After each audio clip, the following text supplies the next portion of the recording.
여러분의 구독과 좋아요, 댓글을 통해서 여러분과 더욱더 많은 이야기를 나누면 좋겠습니다.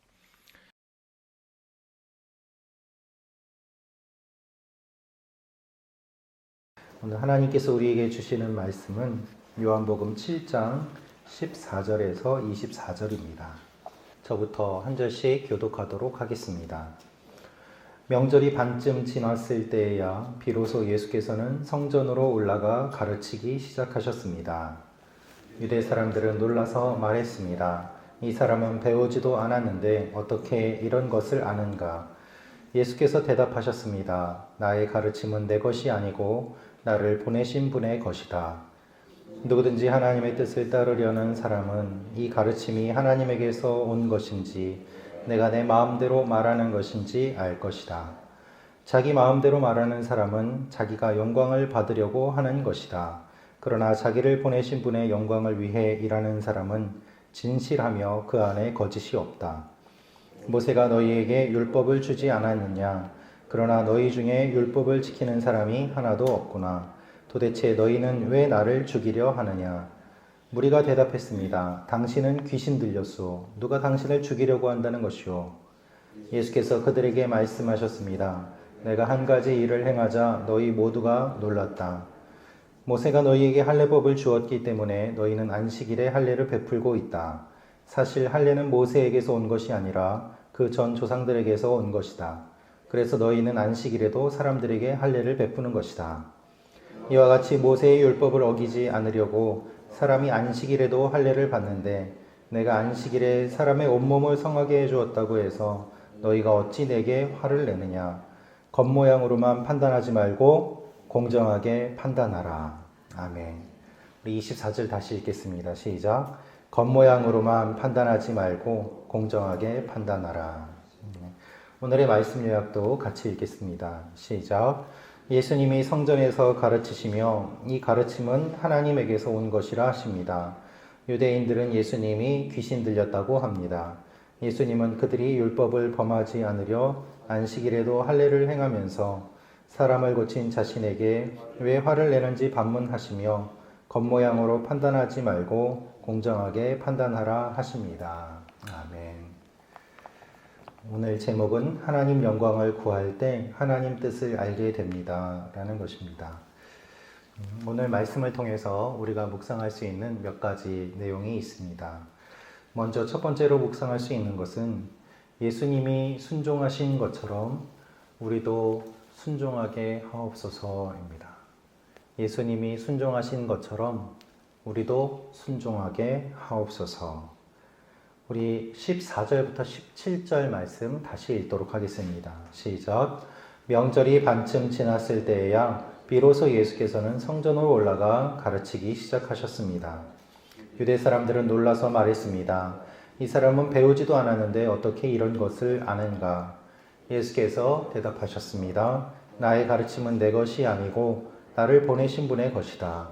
누구든지 하나님의 뜻을 따르려는 사람은 이 가르침이 하나님에게서 온 것인지 내가 내 마음대로 말하는 것인지 알 것이다. 아멘. 14절 말씀을 보면 명절이 반쯤 지났을 때에야 비로소 성전으로 올라가 가르치기 시작하셨습니다 라고 기록되어 있습니다. 성전에 있는 유대인들은 예수님을 죽이려고 계획하고 있었고 또 예수님을 비난하고 공격하려고 준비하고 있었습니다. 그래서 예수님께서는 올라가지 않겠다고 말씀하셨지만 형제들도 모르고 아무도 모르는 가운데 올라가셨고 올라가신 이후에도 명절이 반쯤 지났을 때에 그제서야 가르치기 시작하셨다라고 기록되어 있습니다. 오늘 14절 말씀은 어제의 13절과 이어지고 있습니다. 사람들은 예수님에 대해 여러 가지 이야기들을 했습니다. 그 말들을 공개적으로 하지 못하고 뒤에서 수군거렸다 하는 것이 7장 13절의 말씀이었습니다. 그런데 오늘 말씀을 보면 예수님은 공개적으로 성전에서 사람들에게 하나님의 말씀을 가르치십니다. 뒤에서 수군대는 사람들과 공개적으로 말씀을 선포하시는 예수님이 대조되고 있는 것이죠. 우리는 뒤에서 수군대지만 주님은 공개적으로 하나님의 말씀을 선포하십니다. 왜 그렇습니까? 진리이기 때문입니다. 진리를 말하는 사람은 항상 떳떳하고 진리를 말하는 사람은 항상 공개적으로 선포할 수밖에 없습니다. 예수님께서 이렇게 가르치실 때에 사람들이 놀랐습니다. 이 사람은 배우지도 않았는데 어떻게 이런 것을 아는가? 놀라면서 사람들은 예수님을 의심합니다. 사람들이 예수님을 볼 때에 예수님이 공개적으로 이렇게 가르치시는 가운데 두 가지 반응이 나오는데, 하나는 예수님을 지지하는 사람들이고 또 다른 한편은 예수님을 반대하는 사람들입니다. 그래서 예수님께서 공개적으로 말씀을 선포하시는 것은 어떤 의미에서는 예수님을 드러내심으로 유대인들의 공격을 받을 수 있는 위험성을 감수하는 것이었고, 또 반대로는 예수님이 공개적으로 선포하심으로 말미암아 예수님을 지지하는 사람들이 있어서 함부로 적대 세력이 예수님을 해치지 못하는 그런 보호의 역할도 있었습니다. 실제로 예수님을 십자가에 못 박기 전에도 밀란이 날까 두려워하여 종교 지도자들이 예수님을 십자가에 못 박는 것을 망설이는 장면도 나옵니다. 예수님께서 가르치실 때 사람들이 놀란 이유가 있습니다. 왜 놀랐을까요? 이 사람은 배우지도 않았는데 어떻게 이것을 아는가라는 것입니다. 그들이 말하는 내용은 무엇인가 하면, 랍비가 되기 위한 과정을 거치지도 않았는데 이 사람이 어떻게 이와 같은 내용들을 깊게 아는가라는 것이었습니다. 우리식으로 이야기하면 좋은 대학을 나오지도 않았는데, 정규 교육을 받지도 않았는데, 좋은 가문 출신도 아닌데 어떻게 이 사람이 이와 같은 이야기를 전하는가라는 것입니다. 어떻게 이런 지식을 얻을 수 있는가? 어떻게 이런 것을 아는가? 여러분, 우리는 오해해서는 안 됩니다. 예수님이 하나님의 아들이기 때문에 처음부터 성경을 다 아신다. 예수님이 하나님의 아들이기 때문에 당연히 성경의 내용을 알겠지. 이렇게 생각해서는 안 됩니다. 예수님은 인간의 모습으로 이 땅에 오셨습니다. 이 땅에 오셔서 하나님의 말씀을 읽고 연구하신 것이 분명합니다. 그렇지 않고서야 어떻게 하나님의 말씀을 하나님의 아들이라고 해서 아무 공부도 하지 않고 이 땅에 오신 인간의 모습으로 오신 주님이 가만히 있으면 지식이 저절로 얻어져서 이와 같은 가르침을 선포하셨겠습니까? 그렇지 않습니다. 주님이 말씀을 선포하신 것은 기록된 성경에 대한 충분한 지식과 또한 놀라운 성령의 역사하심으로 일어난 것들이었습니다. 주님의 가르침이 능력 있는 이유는 주님이 말씀을 누구보다도 정확한 지식과 예리한 영성으로 알고 계시고 그것을 선포하셨기 때문입니다. 메시아이기 때문에 나는 말씀을 몰라도 돼. 그것이 아닙니다. 오히려 더 잘 아시고 더 바르게 해석하셨습니다. 그래서 예수님이 율법의 완성이 되시는 이유가 바로 이것입니다. 기독교 신앙은 절대 지성을 무시하지 않습니다. 성경 말씀을 모르고서 그저 믿습니다라고 한다고 우리의 믿음이 좋은 것이 아닙니다. 바른 지식을 기본으로 한 다음에 깊은 영성으로 말씀을 해석하는 것, 그것이 건강한 신앙이 되는 비결입니다. 사람들은 그것을 몰랐습니다. 받아들이려고 하지도 않았습니다. 그래서 사람들은 예수님을 겉모습으로 판단하고 예수님이 좋은 출신도 아니고 랍비 교육도 받지 않았는데 어떻게 이와 같은 가르침을 하느냐라면서 놀라는 모습을 볼 수 있습니다. 지금도 많은 크리스천들이 믿음을 겉모습으로 판단합니다. 누군가가 목소리를 거룩하게 한다던가 기도를 잘한다던가 큰 소리로 기도한다던가 어떤 봉사를 많이 한다던가 하는 그런 외향적인 모습들, 겉모습을 보면서 믿음을 판단하고 그리고 누군지도 모르고 누군가가 경건해 보인다, 능력이 있다, 기도를 잘한다 하면 그를 따라가는 모습을 보게 됩니다. 그래서 이단에 빠지는 일들도 많이 있고 영적인 지도자가 누구인지도 모른 채 그에게 자신의 영혼을 맡기는 많은 사람들이 있는 것이 사실입니다. 여러분, 예수님은 그 어떤 종교 지도자들보다 하나님의 말씀을 깊게 알고 바르게 알고 많이 아셨습니다. 그래서 예수님이 우리의 주님이신 것입니다. 예수님은 사람들에게 분명하게 선포하십니다. 16절을 보시면 예수님이 이렇게 대답하십니다. 나의 가르침은 내 것이 아니고 나를 보내신 분의 것이다. 누구든지 하나님의 뜻을 따르려는 사람은 이 가르침이 하나님에게서 온 것인지 내가 내 마음대로 말하는 것인지 알 것이다. 그리고 예수님은 스스로 영광을 취하려고 하지 않으십니다. 자기 마음대로 말하는 사람은 자기가 영광을 받으려고 하지만 자기를 보내신 분의 영광을 위해 일하는 사람은 진실하다. 예수님이 가르치시는 모든 것이 예수님의 말이 아니라 하나님의 말씀임을 주님이 알려주십니다. 예수님과 우리와의 차이점이 바로 이것입니다. 우리는 조금 알고 있으면 자신의 영광을 얻으려고 침소봉대하면서 크게 이야기를 합니다. 그러나 모든 것을 알고 계신 주님께서는 이 모든 것이 하나님에게서 왔다라고 오히려 겸손하게 말씀하십니다. 예수님은 언제나 하나님이 지혜와 지식의 근원임을 선포하셨습니다. 이것이 순종하시는 주님의 모습입니다. 우리와 주님의 차이가 바로 이것입니다.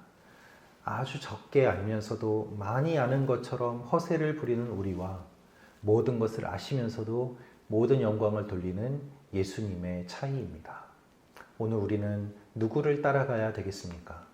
주님처럼 우리의 모든 것들을 내려놓고 겸손하게 나아가는 믿음의 삶을 사시기를 축원합니다. 두 번째로 묵상할 수 있는 부분은 율법을 아는 것과 지키는 것이 별개임을 알고 하나님의 말씀을 바르게 지키는 사람들이 되게 하옵소서. 율법을 아는 것과 지키는 것이 별개임을 알고 하나님의 말씀을 바르게 지키는 사람들이 되게 하옵소서입니다. 19절 말씀을 다시 읽겠습니다. 시작. 모세가 너희에게 율법을 주지 않았느냐? 그러나 너희 중에 율법을 지키는 사람이 하나도 없구나. 도대체 너희는 왜 나를 죽이려 하느냐? 주님께서 말씀하신 내용은 하나님의 영광을 위하여 이 모든 것들을 전한다 라고 말씀하십니다. 그것이 율법의 의미였습니다. 사람들이 율법을 지키는 이유는 자신의 의를 드러내기 위함이 아니라 하나님의 영광을 나타내기 위함이다 라고 말씀하십니다. 여러분, 하나님께서 율법을 왜 주셨을까요? 노예로 살던 이스라엘 백성들은 규칙이 없었습니다. 자기 마음대로 살았습니다. 노예로 살던 사람들에게 하나님의 백성답게 살 수 있도록 주신 기준이 바로 율법입니다. 하나님을 몰랐던 사람들이 하나님을 알 수 있도록 하나님께서 주신 은혜의 통로가 바로 율법이었습니다. 하나님이 주신 율법은 자유를 위함이었습니다. 노예로 살던 사람들이 자유롭게 살도록 주신 기준이었습니다. 그런데 시간이 지나면서 사람들이 그 기준을 바꾸어 버렸습니다. 하나님의 본래의 의미를 왜곡시켜 버렸습니다. 그래서 의미가 변질되면서 사람들은 자유롭게 되기보다는 더 억압받고 더 많은 규칙을 만들어서 하나님이 원하시지 않는 일들을 하고 있었습니다. 그리고 율법을 지키는 사람은 하나님 앞에서 교만해지고 율법을 지키지 못하는 사람들은 하나님에게서 아예 멀어지는 일들이 일어났습니다. 그것이 예수님께서 보신 사람들의 모습이었습니다. 그래서 주님은 이렇게 말씀하십니다. 19절입니다. 너희 중에 율법을 지키는 사람이 하나도 없구나. 사람들이 율법을 지키고 있었지만 진정한 의미를 알고 지키는 사람이 아무도 없다는 말씀이었습니다. 하나님이 어떤 것을 원하시는지는 관심이 없고 문자적인 의미에만 빠져서 하나님의 마음을 이해하지 못하는 사람들을 보시고 이렇게 말씀하십니다. 심지어 율법을 지킨다고 예수님을 죽이려고까지 했습니다. 그들이 예수님을 죽이려고 한 이유는 율법을 지키려고 한 것이었습니다. 안식일을 지키라는 주님의 말씀을 예수가 어겼다. 이것이 그들이 생각하는 것이었습니다.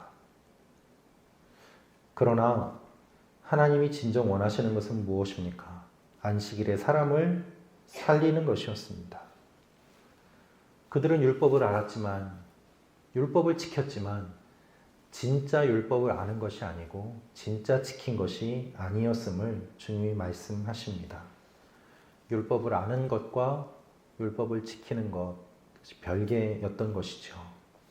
우리가 신앙생활을 하고 있는 이 시대에도 동일한 일들이 일어납니다.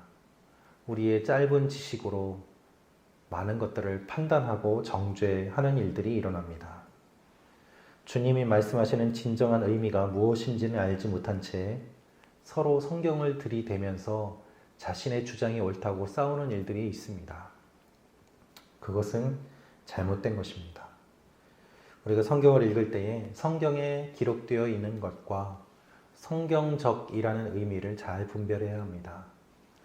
성경에 돌로 쳐서 사람을 죽이라고 기록되어 있다고 하지만 그것이 현재에도 맞는지 성경적인 의미가 무엇인지 잘 분별할 필요가 있는 것이죠.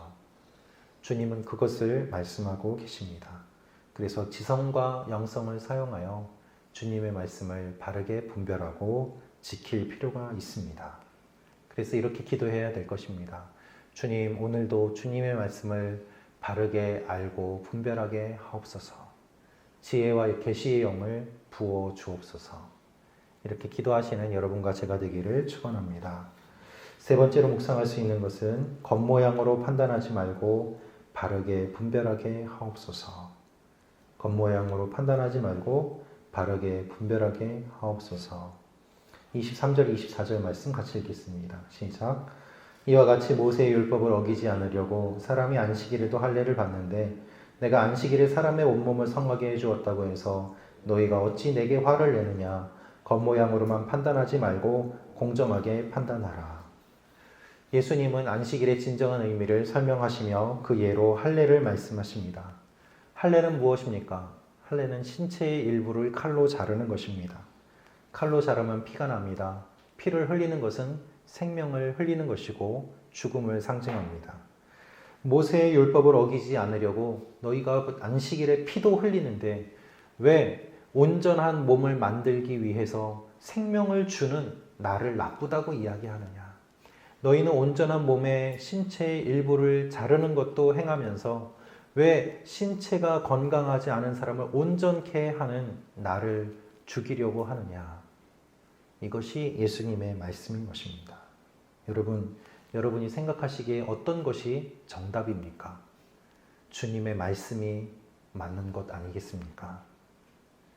그럼에도 불구하고 사람들은 예수님의 말씀을 듣지 않았습니다. 그래서 주님은 이렇게 말씀하십니다.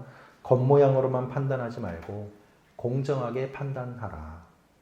본문에 공정하게 판단하라 라는 말씀은 바로 바른 행위로 판단하라는 것입니다.